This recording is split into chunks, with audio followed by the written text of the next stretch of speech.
Hello, everyone, and welcome to What a Pitch, the podcast where people pitch made-up movies, brought to you by the Pandering Talk channel. I am your co-host, Dan Cutler, and as always, joined by my lovely co-host, Sean Dangler. Are you sure? Yeah, I'm not sure today. It's been a long day. I can't remember, you know. Well, it's funny that you mentioned long day, Sean, because after quarantining a long time and then also winter, I am feeling real stir crazy. I am so cooped up. Yes, I am like I have stooped to literally popping in on people and just being like, "Hey, can I come over and just see you and just like know that other people exist in this universe?" Oh hey, man. You gotta do what you gotta do to survive these hard times.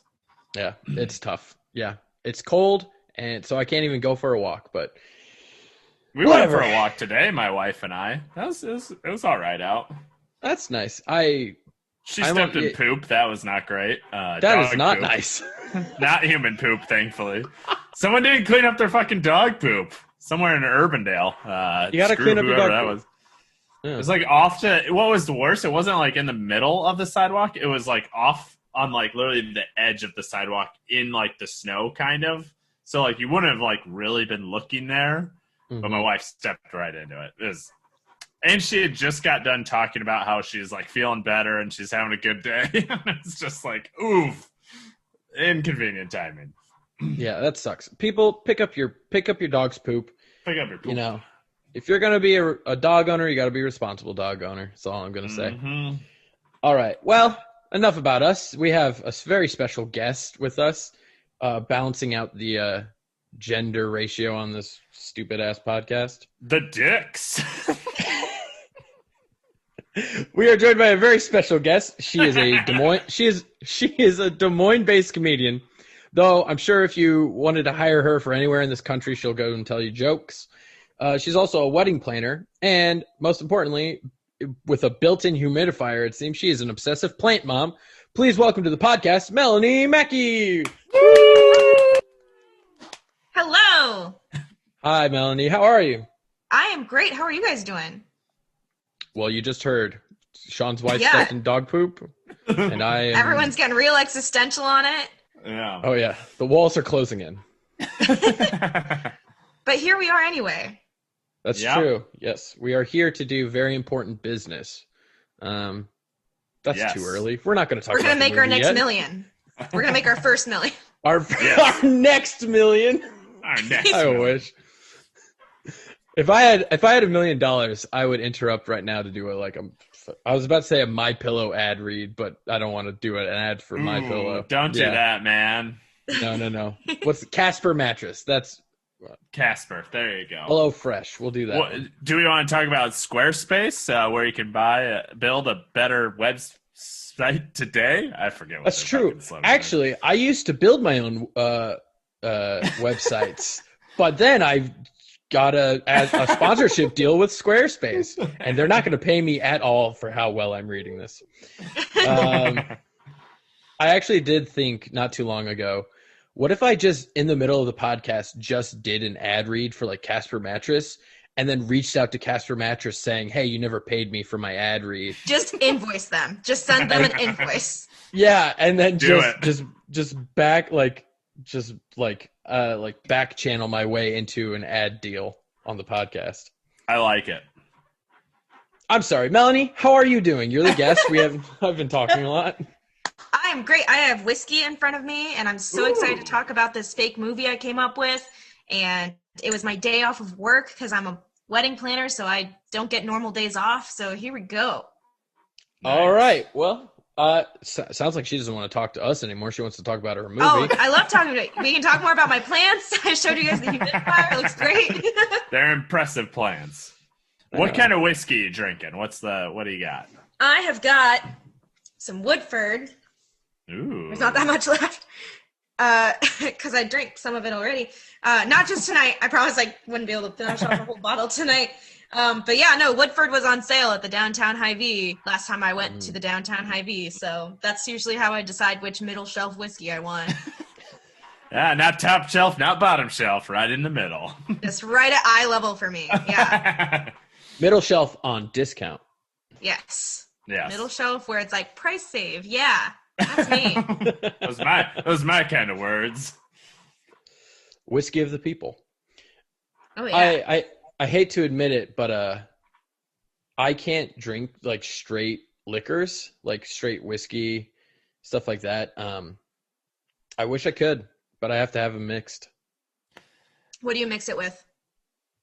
Oh, I can have like some legit like mixes. Like I can have an Old Manhattan. Like I love those. But like I have plenty of friends who are just like whiskey and a glass of or a cube of ice, and I'm like, I can't do that. That'll hurt me. Dan, I'm on your side with that. I can't do that. I enjoy my Busch Light. I enjoy my Miller High Life, and I'll keep to that. Those are good too. Yeah, no, I kind of got good at drinking. I got good at drinking whiskey straight, kind of out of spite, because I wanted to like demasculate people a little bit. Because I'm like this tiny, right? I'm this tiny, bubbly lady. So if I like am at a bar and this guy thinks he can saunter right up to me, and I'm like, whiskey me, he'll rethink his stance while he orders his Shirley Temple. I'll order my Appletini next time you drink your whiskey straight. I love Shirley Temples. Grenadine and Sprite, y'all. Hell yeah. Well, I am emasculated, but I am also married, so I don't really care. All right, enough about whiskey and plants and walks. It's time for us to hear a movie pitch. So it's time for you to get in the elevator to pitch that movie, Melanie. Ding dong. Hello, ma'am. Oh, hey. How are you? I'm very rich movie executive, man. Yeah, I thought you looked familiar. Oh my gosh. Now that I have you here, because it's going to be a few floors, right? Like you got to go all the way. About 30 floors. I just looked at my watch. All right, we got time. Well, have I got an idea for you? I'm sure you've never heard of it before. But don't you love a good love story where one of them is a spy and the other one doesn't know it? Oh, okay. Yeah, that's enticing. Yeah. Hear me out, though. I'm going to switch the gender roles on you. The lady is the spy this time. Oh, my God. How do we do it? How do we go through that? Yeah, right? I don't know. I've never heard this before. Well, I am just super pumped about this love story. These people just fell in love in the weirdest of circumstances, and the big plot twist is that she can't tell him she's a spy until they get married, and they have so much trouble making it down the aisle. So much trouble, like literally as at the moment making it down the aisle, or is that just like the days leading up, you know? A metaphor. I like metaphors in my movies. Exactly. And then they get down the aisle, and then they find out that someone falsified their marriage records because they don't want her to tell him that because it complicates her life, or it will decomplicate her life to be able to tell him. So now she's got to figure out how to actually get married to him without telling him she's a spy so that she can tell him she's a spy. And my mind is officially fucked. Yeah! Bye-bye! So that's the idea. Yeah, so we're on board. We still got 30 more floors left. Yeah, I got out of the elevator. He's gone. I'm gone. Oh, you're gone now. I just you can hear my voice. And then I just pushed all the buttons like Elf, like it would help me somehow. I was gonna say he's too busy having to print money for his job. Yeah, I'm a big movie executive. You just print money. All right, so right off the bat, I want to say the movie title is like "Murder for 74 cents on the dollar" or something like that. No, that's a joke. No, I like this idea. I hadn't. The title's probably the only thing I hadn't thought of yet, just because I can't decide. Because they're always so weird. Like, there was like The Killers, and then there was like Mr. Right, and then like there are always all these weird ones that have just like vague titles to them. I was trying to remember which specific movies are like this. It's been a while since I've seen any of these. One of my favorite pandemic activities was to try and watch as many as possible. Rom-com spy movies? Yeah, there's like a surprising amount. Okay, yeah. I didn't know there was like a surprising amount. But mine is special, but like there's a lot. Okay. Because there's The Killers with Ashton Kutcher, and then there's Mr. Right, there's Night and Day, and there's The Spy Who Dumped Me, and there's just a lot. What's the one? They're all. What's Sorry, the Dan, one? What's the one with Tom Hardy and Chris Pine both fighting for Reese Witherspoon? That's yeah, that's a good one too. I can't remember. What is that one? But most of these films are typically the man's the spy, and then the woman doesn't know, and then like obviously the hilarity ensues figuring that out. Right, literally all of them, except for Mr. and Mrs. Smith, where they were both spies, but that doesn't count. See, that's I was gonna say that one, but I'm like, they're both spies. I don't think that counts technically in this genre. Yeah, they're definitely both spies. Okay. This means war. Oh, yes. Okay, because that one was fun too. Also, I would count Mr. and Mrs. Smith. I think the twist there is that they're both spies. And they didn't necessarily know it. So like the general the genre would be like my spouse and or significant other is a spy, and I am not aware of their occupation. And so that does fall into it. You're right, because they didn't know beforehand. Yeah, I think they were married for like a minute in that movie before no. Yeah. And then they were married in real life. I'm just looking at the killers right now, and I cannot believe I would not believe Ashton Kutcher being an agent, a spy, basically. Just can't. I'd be taken out of it. He was such a corny spy in that one. That one was great. Okay. There's a similar one called Bounty Hunters, I think, with Gerard Butler and not Katherine Heigl. No, Katherine Heigl, because they were in 2 rom-coms together. Yeah. This is definitely like a genre of its own. The spy rom-com. Yeah, I like it more than just like the spy one. We did too many of those. Let's bring a romance into it, and let's bring some giggles. I'm down with that. All right. So how do we see this movie starting? Do we start it with like she's on a mission and we get to see her in action? Yeah. Okay. So she's on a mission, and a lot of her work is like pretending to be kind of like a ditzy lady. Okay. And so she's like at a bar, like a fun like dive bar situation, and she's with like friends, and the girlfriends are also spies, but like they're all pretending to get kind of drunk so that they can kind of survey the room because no one suspects drunk ladies, you know. So it's like it's like opening up with these like kind of these woo girls, and they're like wooing on purpose because when you woo you can look around the room. So they like take these fake shots, and they're like woo, and they're like scoping the room out trying to find, because everyone looks at them while they're wooing, and they could try to use the facial recognition shit. And that is a genius idea. I've thought this through. That is impressive, honestly. So what happens is the girl in question, she goes to the bathroom because she's gonna go. She's like, she thinks she sees the perp walk into the bathroom, so she goes to the bathroom, but the actual perp puts something into her drink. All right. Oh no! And so then the male lead sees this, and he's trying to be like a knight in shining armor. And in my head, he's played by Jake Johnson because I think this would be perfect. Okay. So Jake Johnson walks up, and when she gets back to the bathroom, he takes her shot instead and drinks it for her because he thinks that's a chivalrous thing to do. Because he just thinks she got roofied, and he thinks he can like handle that it's just gonna make him extra drunk. But he actually like it's actually poison. Oh, so no. He's over at their group, and he's starting to get kind of loopy, and she's like, oh shit, like, you know, like, we missed the perp, he poisoned my drink, this nice guy tried to drink my drink to save me, and now he's about to die. Oh, wow. Okay. Yeah, so that's how they meet, is he's trying to be like a cool he's trying to save her, and he's trying to save her life, and or he's just trying to save her from a really bad night. And so then she has to like, you know, like get him out of there kind of sneaky wise. So she stages it like they hooked up. So he wakes up the next morning not feeling too bad because he didn't actually get roofied. He just got poisoned and they fixed it. And she pretends that she's super hungover, like, oh my God, like, who are you? Did we sleep together?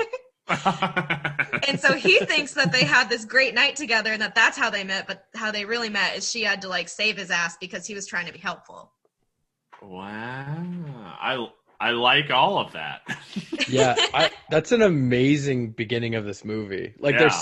there's so much that already like gets laid out. Like one, the tactical advantage of being a woo girl.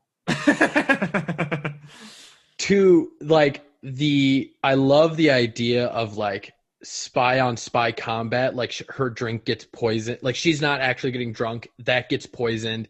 This guy thinks it's a roofie. Like, and then takes it himself because he thinks that's the chivalrous thing. That is like such an amazing, like incredibly thoughtful. Like I'm seriously super impressed with like the beginning of this movie. That is such a cool idea. It only gets better from here. Well, but I don't even stop there because you could even say like, oh, the poison, because he got poisoned, maybe there's a side effect of the poison that he doesn't remember. So like so he does think he's roofied. Mm-hmm. But then she plays it off like they hooked up. And then there's this great scene where she's like, I can't remember. Do you remember? And he's like, oh, yeah. Oh, yeah. He can be like, I saved you. Like, I actually feel pretty fucked up. Like, I don't know if you realize, but this guy tried to roofie you. And she's like, oh, my God, you're so sweet. Let's go grab brunch. Like, that is really good. Yeah, that's amazing. Yeah, that's cool. Yeah, and so and then like so it starts with, and then there's going to be a cute montage of them like falling in love and dating, and all the time on dates like he's like trying to be this chivalrous guy that's always trying to like protect her, and she's always having to like be sneaky and protect him while also seeming helpless because she doesn't want to demasculate him. So like, okay. Like a little scene of her, like, she's like kind of like walking too close to the curb because she's trying to like, like scope something out. And he like, is like, no, babe. Like you walk on this side of the sidewalk. I'll walk close to the curb. And then he almost gets like poison darted and she has to like, okay. And she has to like trip him and make it look like a prank or something. And like, oh, yeah. He didn't get shot. But yeah, and like just like cute things that people do on dates, but like she's about to be assassinated and she has to both stop anyone from dying and pretend that he's like doing a really good job at being a boyfriend. And just juggling. Now her job has become more difficult because he's trying to be so helpful. And yeah. And so then we like cut to like a brunch with like her other spy girlfriends. And like they're so excited because she finally got engaged and they're planning the wedding, and they're like, aren't you so excited to tell him you're a spy? Like your life's gonna get so much easier. And she's like, oh my God, yeah, like this is insane. Like I can't believe how many dumb things he does trying to be like the best boyfriend ever, and he already is the best boyfriend ever, but like then we won't have to try and it's gonna be so great. And like so like there's this just beautiful thing, and it'll be like a bunch of like sassy older ladies who are like, yeah, like this is how my husband deals with it, and all this other stuff. And wait, so all these other older women spies talking about this? That's what you're saying? Yeah, so like she's talking to them, and they already have husbands who have known for years, and they talk about how cool it was when they finally got to tell their husband. And okay, I see. They talk about like funny ways that they told him, like they wrote it on a cake, like I'm actually a spy, and like, like it's prom. Like I'm a spy. Yep. Honey, look up into the sky. I just had this plane right out. I'm a spy. That's not very spy-like. Yeah, that's true. You don't want to do that. Or like, honey, check your ass. I got a secret message tattooed there, and it just says like your wife's a spy or something. Your wife's a spy. What? Like, whoa. So yeah, just we're in really good rom-com territory. She has sassy friends.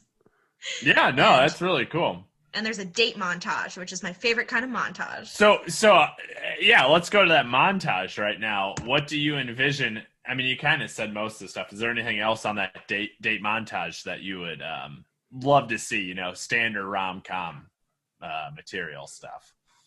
I want one where like she like gets something in her eye and it's like kind of toxic, but he thinks she's just crying. Oh.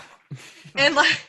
So he's like comforting her, and she's trying to let him comfort her while also like digging out like an antidote out of her pocket and like putting some drops in her eyes, like, oh yeah, thank you for helping me when I'm vulnerable. Like just like really, really sappy stuff, like all the things that like you think of in a typical rom-com montage, but there's like always an element of danger.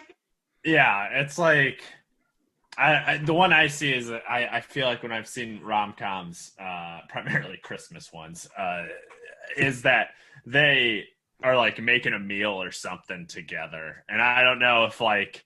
So I don't know. I'm trying to think if like someone cut the gas line or something, or like it's gonna blow. I don't know what. I'm trying to think of how you could be attacked while you're cooking dinner, I guess. Knives are too obvious. I like the idea of someone cutting the gas line. Yeah, but I don't know. And her turning off the oven and being like, "Let's make sushi instead." Yes. Yeah. Yeah. But babe, I wanted to make some nice chili. Nope, not tonight. I want sushi. I want sushi. But no, I tried to figure out how to make it Christmassy just for you, Sean. Oh, well, thank you. You don't have to do that. It's just majority of the rom-coms I will watch are usually Christmas themed. You had some great recommendations this year. I did. Thank you. Holiday was an amazing movie. I'm trying to remember all of them. It was such a blur, but it was a fun time. Holiday was definitely my favorite. Did you watch Dash and Lily? That was like the series one. No, I don't think so. Okay. I watched the one I caught. Was it the third? The second one with Vanessa Hudgens where she plays 3 characters in it. Yeah. Have you seen it? I forget what that one. It's awful, but it's great. Watching It Vanessa sounds Hudgens like it. I didn't catch that one this year, but do you think she got 3 paychecks? I hope so. She deserved it for that Oscar-worthy performance.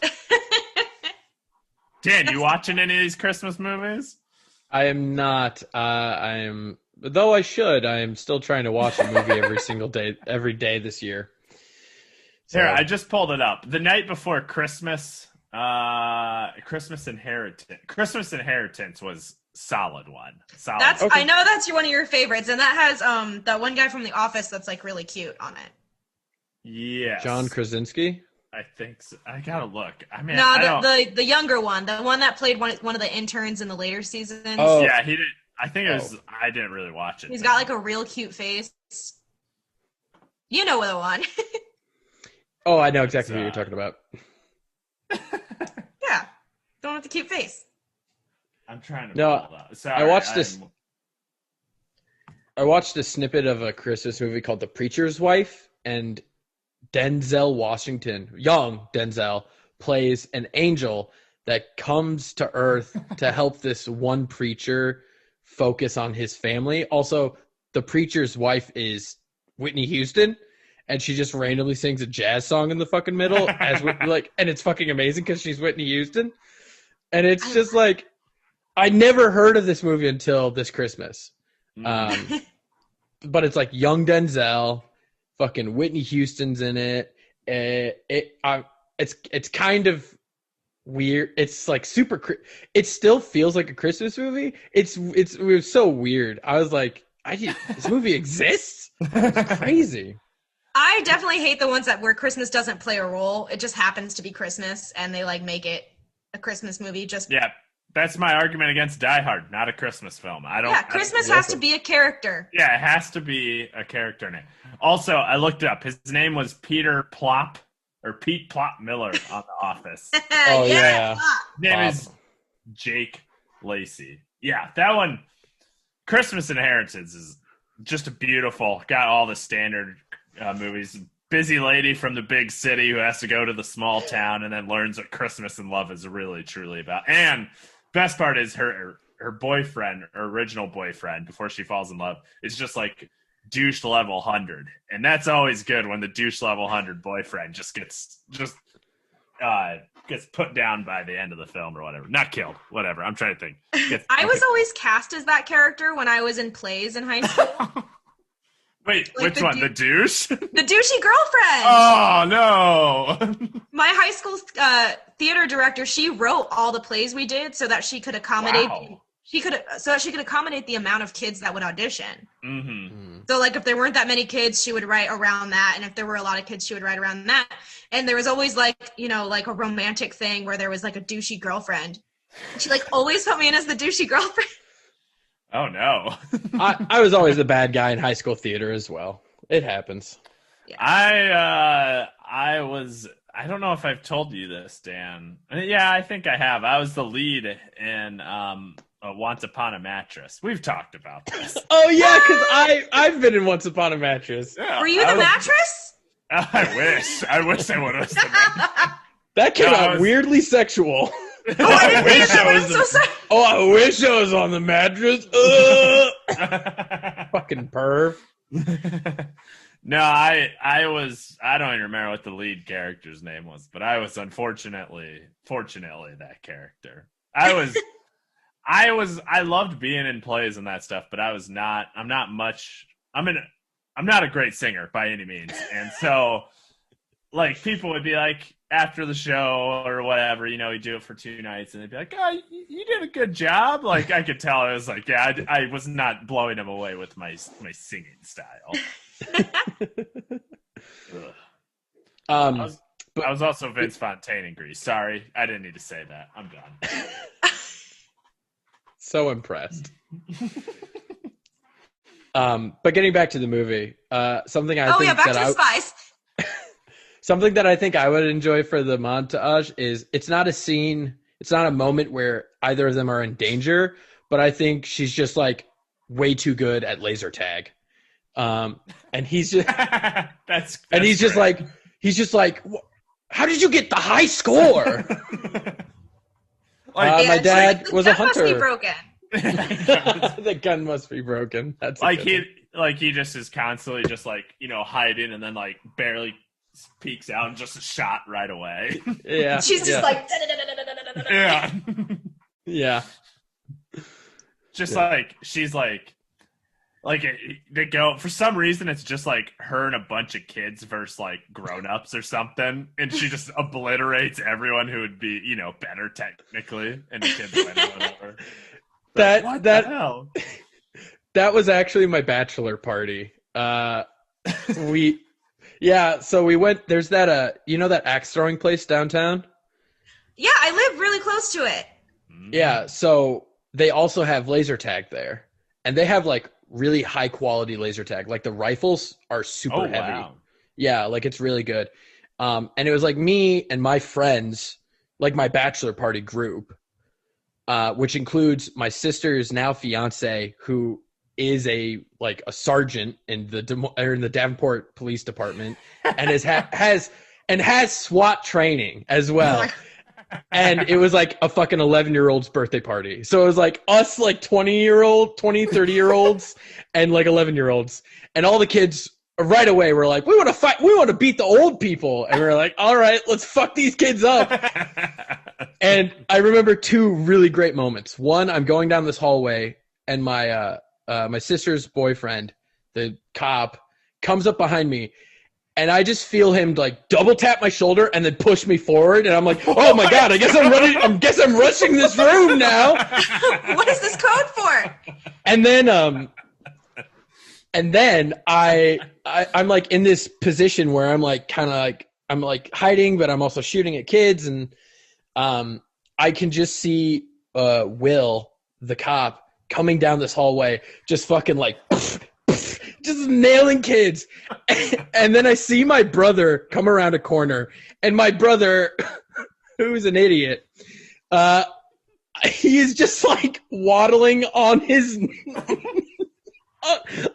knees. He's just like waddling and just like shooting. It was I'm imagining like a bachelor party. I'm imagining a bachelor party where they hire a stripper and she shows up and she's like, "What do you want, baby?" And they're like, "Strap up. We need you to be on our laser tag team. We need you more." We're down 3 guys. We need the backup. We need another body. That's it. Yeah. So anyway, yeah. So a moment where she's just really good at laser tag, and like they're not in danger. Yeah. Just shoving him into rooms while she had him. And she's like, "Oh my gosh, I got your 6, babe." Oh, that's awesome. All right. So we get to the point where they're engaged. You said that there were people who tried to to mess up the wedding, right? So it's a beautiful wedding.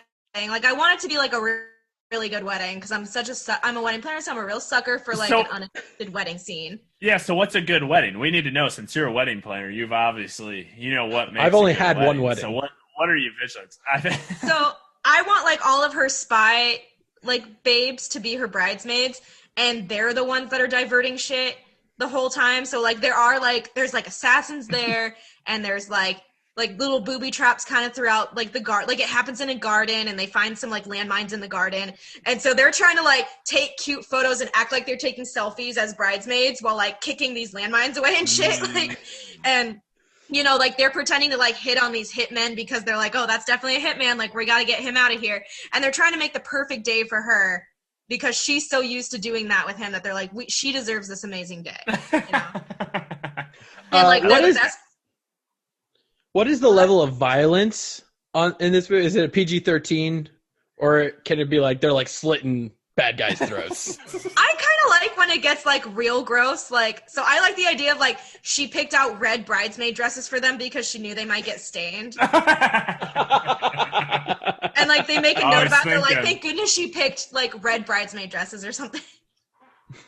But yeah, I like the idea of like when it's a rom-com, but it's like can get like really, really gross. So I'm all blood about going places. Yeah. Coming out of places going. They have like little walkie-talkies in their corsages, like so that they can make this perfect day for her. And and so like it ends up being just like this beautiful day, and then like they have this wonderful time, and like it's more the bridesmaids like tackling that for the moment. So we have this nice moment where they're like, they can be in love and they can be happy. They don't have to worry. And she's like so excited. Like, she wants to have a nice wedding night with him, and she wants to tell him in the morning that like, hey, guess what? I'm a spy. And she like didn't want to be elaborate about it. She's like, I'm not going to tattoo his ass or put it on a cake. Like, I'm just going to tell him, and it's going to be great. And she wanted the moment to be sweet and pure and perfect. So they wake up in the morning, sunlight drifting through the honeymoon suite. She rolls over and she's like, honey, and then there's a knock at the door. And it's all of her bridesmaids, and they're holding up this like wedding certificate, and they're like it's not real, like it's fake. And she's like, how did I fucking miss this? And they're like, well, we were busy dodging assassins, we didn't realize it was a fake certificate, so like you're not technically married, you can't tell him yet. Ooh, okay. Go ahead. So why is it fake? What was the reason for why it's fake? So the reason that it's fake is because this is so dumb. I hate it. I love it so much. It's a rom-com. It's what it is. They find out that it was her employer that faked it. Because they need her to do one more mission, and she has to go over after his employer. And so they didn't want him to be in on it yet because she has to go over after his employer. Like, he's like, I want him to be like something really, really like something like like he works for the post office or something. Like, he has a really wholesome job, but like he takes his job very seriously. And they were like, there's a big like conspiracy with the post office or at his jewelry store, and you have to go solve it. And we knew that it would be a conflict of interest if you told him you're a spy before you get it done. So we'll give you your marriage license if you can finish this one last job for us. Oh, nice. I always love a one last job type of thing. She's super frustrated. What if it's it's a nonprofit, and he like is a manager for the nonprofit, but like it's actually a money laundering front? Ooh, it's like a knockoff of a Habitat for Humanity, where he's like really passionate about like building homes for the homeless, but in all reality, the homes cost nothing, and all the money is going to this top level executive from Istanbul or something. And that's actually perfect, because building, there is a lot of just like raw purchase, like cash purchasing for like materials and stuff like that. So yeah, that is actually a real life, like, perfect scheme for money laundering. So yes, I love it. Yep. So he helps manage home building for the homeless, and stuff. Yeah. So so she, tracks it back to her manager, and she does that thing where they like slam their hands on the conference table, like, what the hell, Jerry? And there's that scene, and he like slides the file across the desk, like, and she still has like, for some reason, she like put her veil back on because she wanted to be dramatic. And she's like, I just want to be married. And he slides the file like dramatically across the conference table, and it's like, it's like it has her husband, her not husband yet photo in it, and like all the stuff about the Habitat for Humanity thing. And they're like, you just got to do one last job, and you got to figure out, you got to find proof of this. And the proof is in a safe at the top of a skyscraper somewhere, probably. Like, you got to figure it out. And then we'll let you guys be officially married so that you can enjoy yourself. And it's good. High stakes. Oh yeah. But now that they're married and stuff, she let her guard down a little bit, and he feels like there's something going on with her, and he's not sure what it is. So the rest of the movie, he's trying to figure out what her secret is. She can't tell him, but like she's still spending a lot of time with him because she has to, because his job is involved. So like him and his friends do that thing where they go on like a buddy brunch, and and they come up with all these weird theories. Like, oh, well, maybe they think the opposite. They're like, well, maybe she's a thief, you know?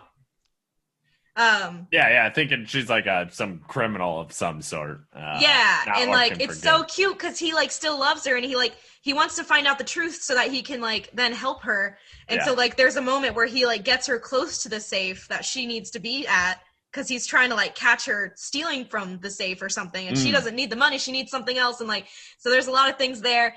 And like, he like thinks she's pregnant, and he's like, well, maybe she's pregnant, like I gotta figure this out. And so he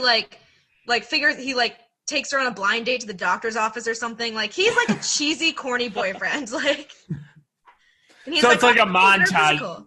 So it's like a montage of him trying to like get her to admit to whatever crime he thinks she's doing, basically, or whatever thing's going on. Yeah, and like he's just like, I need to figure out what it is. And they come up with all these theories. Like, 1, she's a thief. Like 2, she's pregnant. Like 3, she's after your money. And then like there's like a whole thing where he's like, I don't have any money, I work for a nonprofit. Yeah. I like envision that you go to like their brunch or whatever, and they're like, yeah, she's a thief. Then you cut to him like trying to prove that she's a thief, and then you cut back to like another week, and they're like, well, she must be pregnant or something, and then they cut to that. Yeah, just keep cutting back and forth, and they're like, man, we've paid for a lot of brunches. Like, we're we've done 50 like, brunches to figure this out. So much. No brunch. wonder I can't afford a home. Yeah.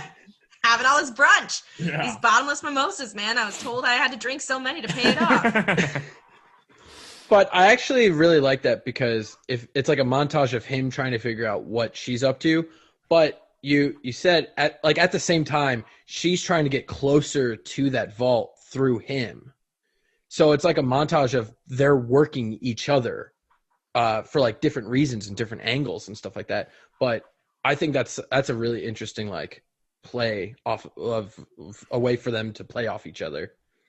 Oh yeah, and it gets cute, and then it gets like you can see that they're like getting annoyed with each other, but they still like love each other a lot, and like it's a weird dynamic for them being newlyweds. Like, for some reason they haven't gone on a honeymoon yet, and that's why he thinks there's something going on with her. He's like, I just want to get to Malibu, and she just says she has to get some stuff done first. I don't know what she needs to get done. And like, what the fuck, dude? Yeah. But yeah, no, it's good shit. And they go through that strange montage thing, and there's like that one big standoff kind of near the end where like it's just them, and they're trying to like, they get fed up with it. They're like, well, what's going on with you? And he's like, just tell me if you're a criminal or not. And she's just like, what are you talking about? And she's like, I can't tell you what I am, but there's definitely something going on. And they have that like cute thing where they love each other, and they like feel like they can't be honest with each other. And I envision it happening in an elevator for some reason. Oh, I was going to say it should happen in the skyscraper. as she's trying to get to the vault. Yeah. Like maybe she's like, all right, I'm going for it like this night. And then he's like maybe she like waits for him to fall asleep and then leaves, but he doesn't fall asleep. And he's like, he like calls his buddies. He's like, guys, she just got up and left in the middle of the night. And they're like, you gotta chase her. Yeah. So and then there's a funny car chase. There's like a funny car chase where he's trying to follow her and be discreet, but then she starts getting chased by the real bad guys.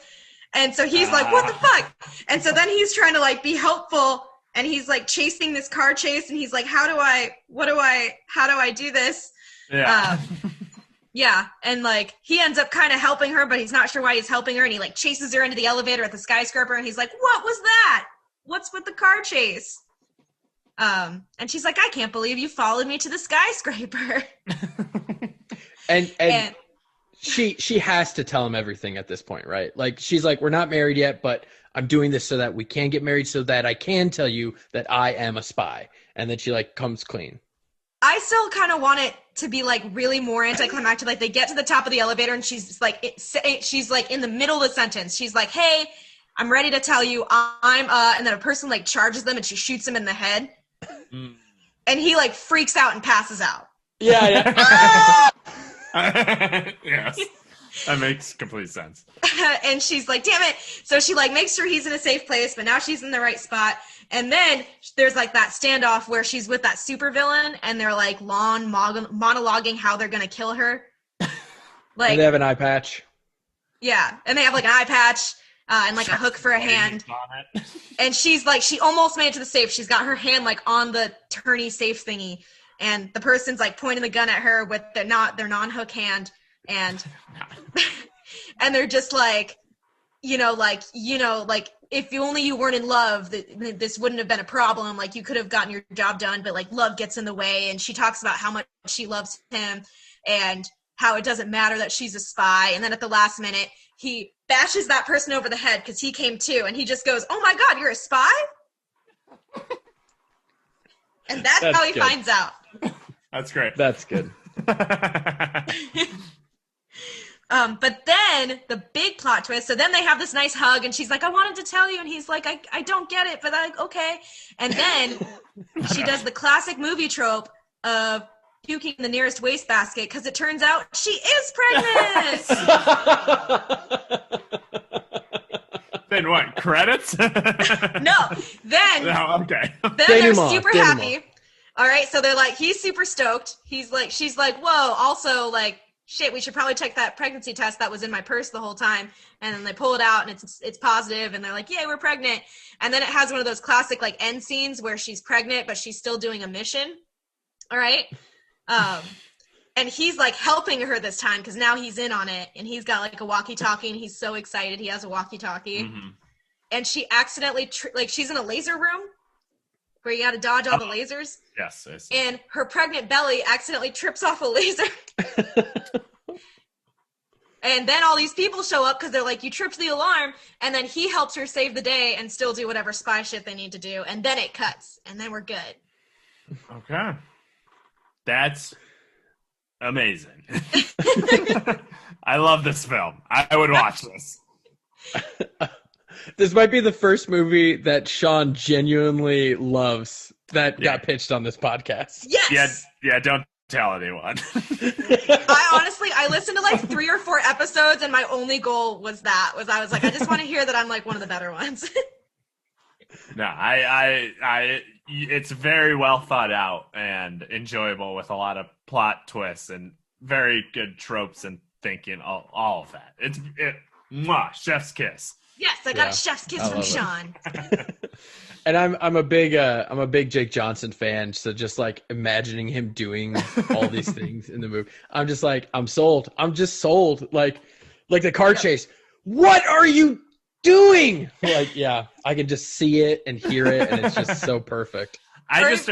I just imagine from the car chase scene, like her car, even though she's been the one being chased, like her car's just flawless when it's like at the thing, and then his car pulls up and it's just damaged from all the crap he's hit, basically. It's got like a blown out tire and everything, and it's like clunking along. Yes. Or just like his like classic like Nick Miller screech at the top of the elevator when she shoots someone, like ah, like Yeah. Maybe even before the car chase, like she has like a black SUV because she's a spy. It's like a company car.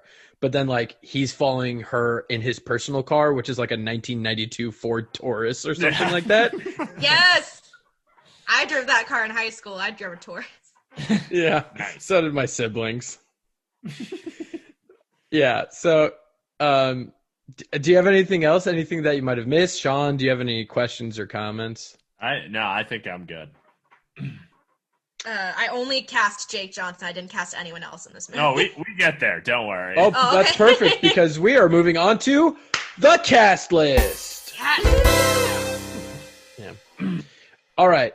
So before we decide who to cast, obviously, we got the leading man is Jake Johnson. That's all good. But we need to figure out who else needs to be casted in this movie. So we obviously have the leading lady. We have how many friends do you want her to have? 4? I feel like she has up to 4 friends. 4. Okay. That sounds good. We have her employer, the bad guy, his employer, essentially. Yeah. And do we want to cast? Well, so Jake Johnson goes to brunch with his buddies. Do we just want to make that the cast of New Girl? Yep. Yeah. Can I just just have the it be guys. same exact guys, Lamorne and Max Greenfield and whoever plays coach. Like, yeah, I just want the exact same dudes as his buddies. Do you want to just throw Zooey Deschanel in there as well too? I want her to be one of the friends. I don't think she could handle being the main spy, but it'd be funny if she was one of the friends. Or would she be his friend at the weird buddy brunch where it's all dudes and then her? Yeah. Yes. Yeah. Yes. It's just the New Girl apartment. Yes. That's perfect. Yeah. So all right, his buddies are good. Anyone else? The friends, the 2 employers, the leading lady. That's about it. I was gonna say there's like the main villain, like the one at the end with the eye patch and the hook hand. Yeah. All right. So, all right, leading lady. This is very important. It's got to be a star. She's got to have chemistry with Jake Johnson. Mm-hmm. My first thought was Anna Kendrick because they were in that one movie and they had adorable chemistry. And I feel like she'd be a funny spy. Could she definitely pull that off? Could she? Because I don't know. I kind of find her characters tend to be they're not actually great at something. Like they're not actually good at the thing that she's doing in the movie. And then she finds purpose in it anyway. Okay. That's maybe my one concern. Yeah, no, because her usual comedy comes from not really knowing what's going on. This person kind of has to know very much what's going on. Yeah, it has to be someone who looks cute and sweet, but definitely could pull off that other side of it really well. Mm-hmm. But also, what movie were they in together? Drinking Buddies. Mm-hmm. Oh yeah, they were. Right, and that was cute, and it was fun because it was unscripted, and they were just you guys got to do this, and they all the actors on that still managed to have some decent chemistry. Oh yeah, no, that's a great movie. All right, so she's got to be in her late 20s to mid 30s because that's what he is, and I'm really over women, super young women, being with mid 30s men in movies. Oh, what about Sean, who plays Letty in Fast and the Furious? Oh, Michelle Rodriguez. Michelle Rodriguez? Ooh. This would be a way different role. Yeah. I feel like she can still play the sweet side of it. Yeah. I mean, she's basically an assassin in Fast and Furious, but with a car. So, I mean, she already knows how to do the car chase scene. She'll be pretty good at that. Yeah. She'll definitely nail the spy part of the role, but yes. It'd be really interesting to see her be pretend to be vulnerable and dainty. Mm-hmm. Yeah. I feel like she could do it though. Oh, I love Michelle Rodriguez. So, yeah. Okay, yeah. I'm on board. Michelle Rodriguez is the lady spy. All right, boom. Michelle Rodriguez, Jake Johnson. for her friends. We're gonna give her 4 friends. Yeah. Do we just want to make Anna Kendrick one of them? Yes, let's make Anna Kendrick one of the friends. Yeah, fuck it. She's in there. We'll give it to her because she can, but she'll be like the ditzy one that like isn't very good at being a spy. And like her character like can't keep a secret, so she just keeps telling boyfriends that she's a spy, and then she has to elope with them and make them sign an NDA before she divorces them. That's funny. That's good. I really, really wanted one of them to be Amy Poehler because I feel like she makes a good mentor. That's true. She'd be that is good. Mentor. Amy Poehler. And then we probably need some diversity because I just chose 2 white ladies. I mean, our leading lady is Hispanic, so that's good. I was gonna say, what about someone who's a little like less known, like maybe a stand-up comedian who's getting like her first movie role? I was gonna say Tiffany Haddish. I'm so on board with Tiffany Haddish. All right, Tiffany Haddish. and then how about maybe like I can't even think. I don't even know who to think of. Are you thinking like one that's not on screen as much? Yeah, like a stand-up comedian who's getting like her first movie role, and it's like just like as like one of these friends. Oh God, I'm gonna butcher this name, but I know she's done a few things. Arpana Nancherla? Oh, Arpana Nancherla. There you go. I didn't know how to say that. She has done a few movie roles, yeah. She has. Okay. But like she's not like she hasn't like been a staple in a movie. No. Like she's always for, like Michelle 15 Wolf. minutes. Ooh, Michelle Wolf would be really fun. Yeah. I think Michelle Wolf would be interesting as well. That'd be good. All right. She'd make a really funny bridesmaid at this wedding. Yeah. That's true, she would. And then just watching her like slit some like bad guy's throat would be hilarious. Yes. Okay. All right. So now we need her employer. So what organization does she work for? FBI, I'm guessing. I figured it could CIA. just be some kind of weird off-brand of that, where it's like they're independent consultants for the FBI or something like that. It could be like something that no one's ever heard of. It could be like the COA. Yeah, something so obviously off-brand that it's like that. Yeah. I like Ted Danson for that. I'm into that. He does have that vibe. Or because he seems like the kind of person who would falsify a marriage record to get something done. Yeah. That's fair. But then also play it off like, hey, I'm not the bad guy. I'm just trying to get this thing done for the client, you know? And she's like, there are so many other easy ways to do this, and I could just see him being like, this is the best choice, you know? This is the best one. You could have at least talked to me. No. Yeah, like, whoa, man. Yeah, that's good. All right, and then the bad guy, who I actually thought of Ian Glenn. He plays Jorah Mormont from Game of Thrones, the guy who's loving Daenerys. Yeah, because he gets the weird rashy disease. Yeah. I'm sorry, I just saw the first photo of him. Like, oofta, he does look like a criminal or a bad guy. Nice. Well, I like that because he's like recognized. I like the idea of having a lot of people where you're like, I've seen them somewhere. Yeah. You want those character actors. Got a good ensemble cast. Yeah, no, I like him for the bad guy because I feel like he could do a good like villain monologue. He's like an off-brand Sean Bean.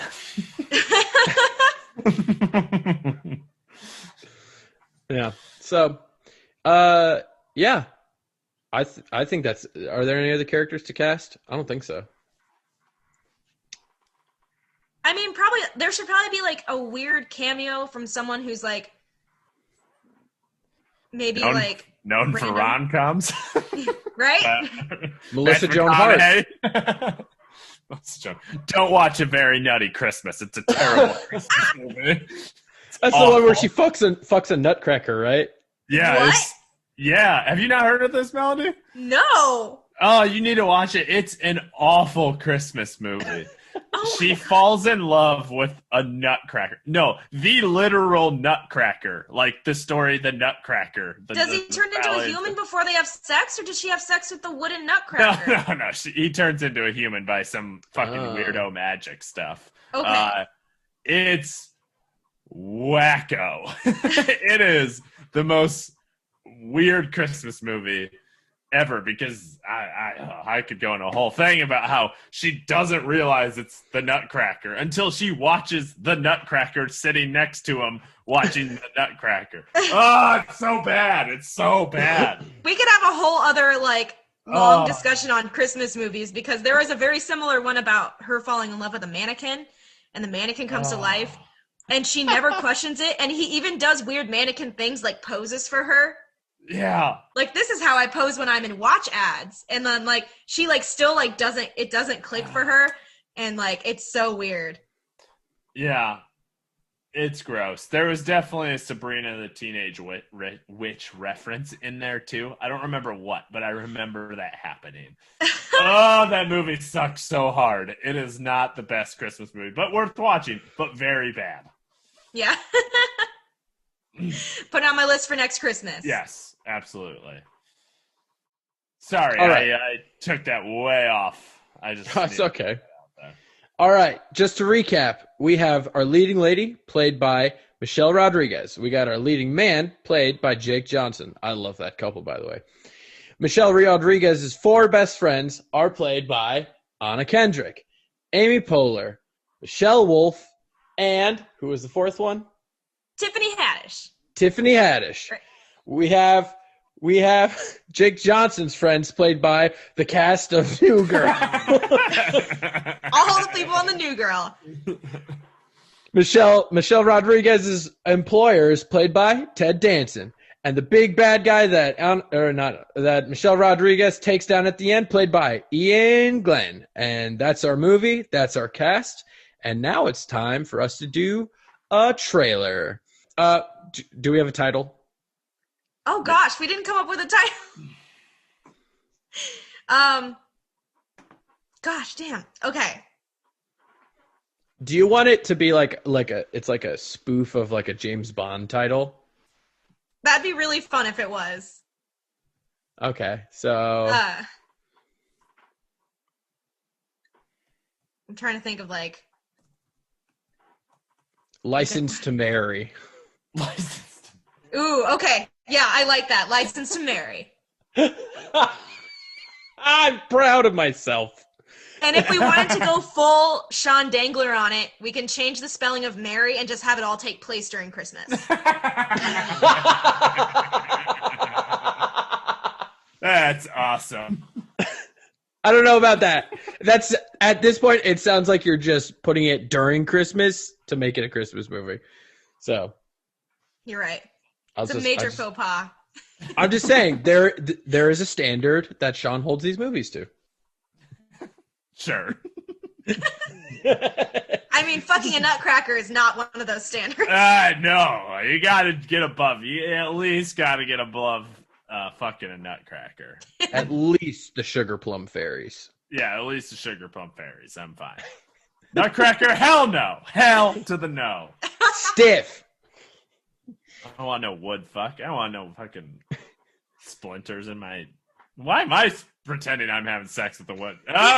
Gross. I'm just thinking because you were the mattress. Because you were the mattress. Because you were the mattress. Dang it. I was... Oh, God, that did one. Full circle. Sean's a mattress. Miss Alyssa Joan Hart fucking a nutcracker on top of the mattress, Sean. Gross. All right. License to Marry. Sean, go ahead. Oh, Melanie, do you want to be in on this as well? Like we're gonna I'll help out. Oh, perfect. Right. Sean, take it away. In a world where a woman is going to find some love. What a great night out at the bar. Do you guys love this bar? Quick, look for the assassin. Woo! Woo! Woo! But turns out she's actually also a spy. Did you spot the perp, Tiffany? Yeah, I just saw him went into the bathroom. Okay, let me go check it out.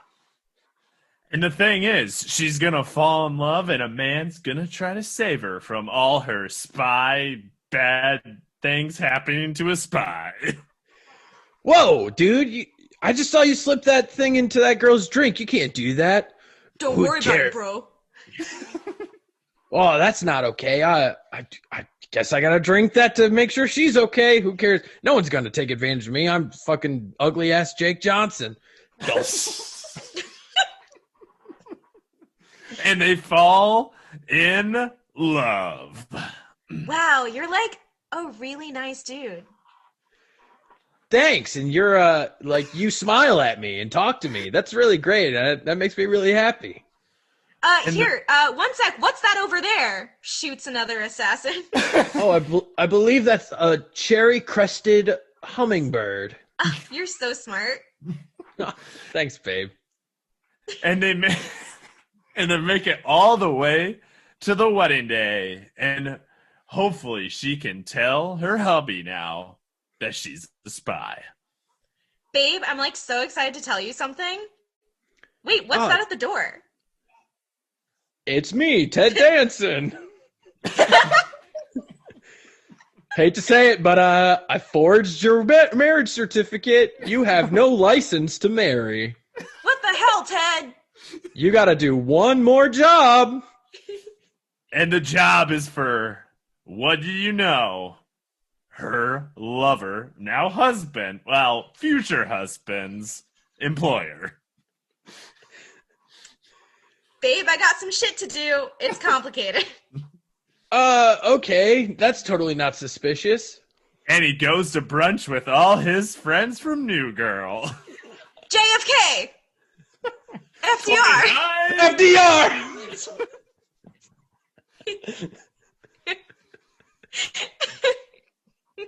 And he's trying to figure out why she's keeping a secret from him. Hey, you've just been so secretive. You've been running around, and there's something you're not telling me. Just tell me. We're married, right? Right? I'll tell you soon. I've got things to figure out. It's totally fine, babe. And it all comes down to a car chase to get to the top of the skyscraper to finally crack the code. What? Why is she driving like that? Our insurance is going to go through the roof. What the hell? I lost both my mirrors.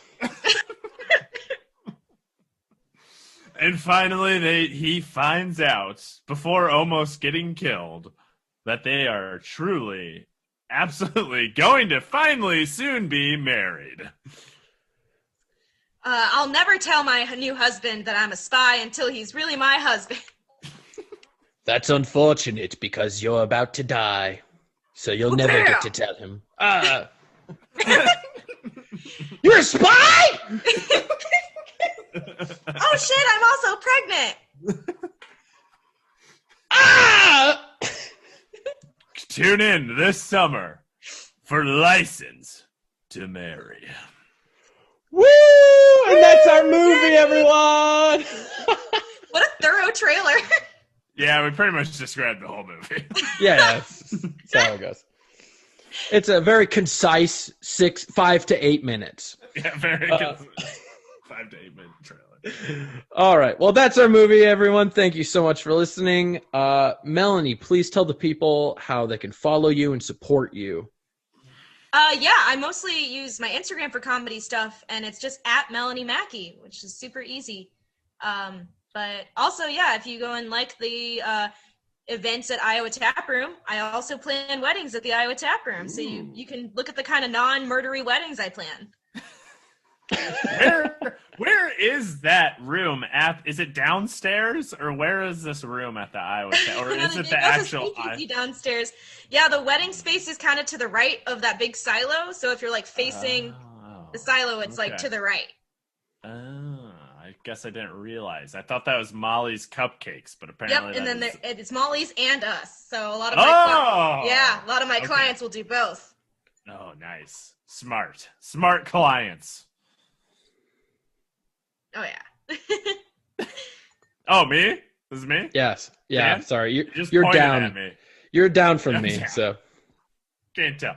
Yeah, just like the pandering talk on, just follow it, obviously, on all the podcast platforms. Melanie actually is the most recent winner of the Gram. So obviously go out and just follow us on Instagram. We'll sometime do another show when there's not a pandemic or when it's not as bad or I get vaccinated. We'll see. Or we'll do an outside show probably at some point once it gets not winter in Iowa. I love the outside show. That was fun. Thank you. Yeah, they're super fun when we can do them outside in my backyard. he only schedules them when I'm out of town. Yeah. Sorry, Dan. So when's your next vacation, Dan? I don't know. I don't know when the next time I'm getting out of this house is. So let's just send it. Well, that'll be the next time the Gram will be held. So I will let everyone know. That is it for me. All right. Personally, you can follow me on Twitter at Daniel Cutler. That's K and 2 T's. But you should follow the Pandering Talk on anywhere it has social media. You should follow What a Pitch on social media at Facebook and Twitter at PODWAP. And also subscribe, rate, and review both Pandering Talk and What a Pitch wherever you listen to podcasts. It's gonna be really helpful for the algorithm, and we can show that to people and be like, hey, we have a really good podcast. We want you to come on it. And they will say, maybe. But until next time, thank you for listening to What a Pitch! Nailed it.